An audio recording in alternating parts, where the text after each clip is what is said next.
installé dans la baume de la Grand Voile de Maluel. Je vais maintenant m'adresser à mon deuxième chef de car, fidèle navigateur avec lequel nous naviguons maintenant depuis quelques temps, David. Bonjour. Première question, à l'approche de la Terre, on voit Cherbourg devant nous. Quelles sont les premières impressions, les premières paroles que tu donnerais vis-à-vis de cette expérience, de ce Fastnet après 5 jours de course? Eh ben, c'était une très belle expérience, une riche expérience. On se dit que finalement, on revient changer d'une course comme ça de 5 jours, parce qu'on a tiré un peu sur la machine, on a repoussé les limites, et finalement, on se voit différemment, et ça apporte beaucoup. Tu vas nous parler quelques secondes de ton équipe de car, ton équipe de choc? Mon équipe de car, c'est bien sûr Esclarmonde et Renault. Donc tous les trois, toutes les 4 heures, on a assuré nos cars. Une bonne complémentarité, une très bonne ambiance évidemment, sinon on ne serait pas ensemble et on ne serait pas sur le bateau. Et puis, vivement la prochaine. Alors je vois quand même quelque chose, tu nous parlais de changer. Je vois que la barbe a un peu progressé. Tu peux nous parler un petit peu de l'hygiène, du confort à bord d'un classe 40 et puis des repas, tout ce qui est autour de l'intendance. Qu'est-ce que tu sais nous dire sur ces points-là? Eh bien, c'est sûr que c'est des conditions un peu spartiates. C'est le plus simple, essentiel. Sur la toilette, c'est important de prendre soin de soi, de se faire un brin de toilette, notamment par exemple le brossage de dents, c'est le moment de fraîcheur de la journée. Ou les moments de fraîcheur de la journée. Donc ce sont des petites choses dont on ne fait plus attention dans le quotidien, mais qui là finalement sont des moments vraiment de quelque part un peu de bonheur. En tout cas ça fait beaucoup de bien au moral et au corps. Et ensuite pour finir un peu sur tout ce qui peut être la cuisine, c'est vrai qu'on a juste un réchaud.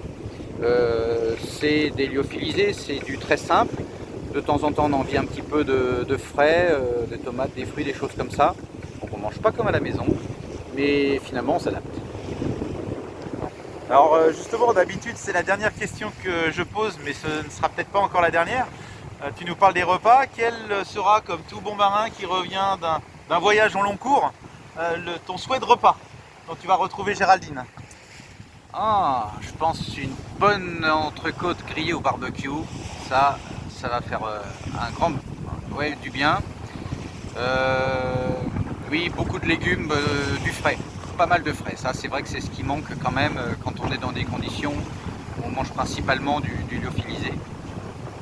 Donc voilà le prochain bon gueuleton que j'imagine.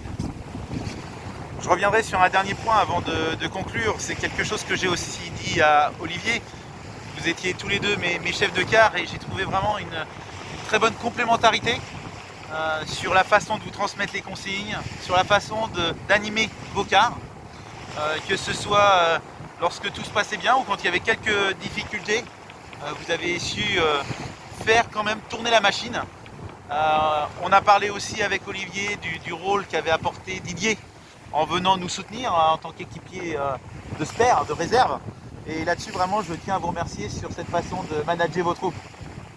Déjà, je pense que l'équipage a été bien choisi, très bonne ambiance, ça c'est important. Et puis effectivement, avec Olivier qui est l'autre chef de car, un très très bon feeling, toujours beaucoup de soutien, même en dehors des cars quand il y avait des besoins. Donc ça, je suis presque envie de dire c'est normal, mais c'est super, c'est vraiment très agréable de l'avoir. Alors, j'ai vu des petites rivalités, mais vraiment très gentilles. Lequel est allé le plus vite? Ah, c'est moi, bien sûr. Non, c'est indiscutablement moi. Et Olivier, quand je l'ai un petit peu aidé, il s'est avéré qu'effectivement, ça pouvait aller un peu mieux. Mais bon, on a souvent partagé le même cuvée parce que le principe du classe 40 c'est la banette chaude. Et c'est souvent qu'on évitait de rouler sous le duvet pour que l'autre en profite. Ok, bah écoutez, merci à tous les deux. Je vais vous laisser profiter de ces derniers milles, puisque là on doit vraiment approcher les 10 derniers milles. Et puis merci encore et à bientôt. Ciao.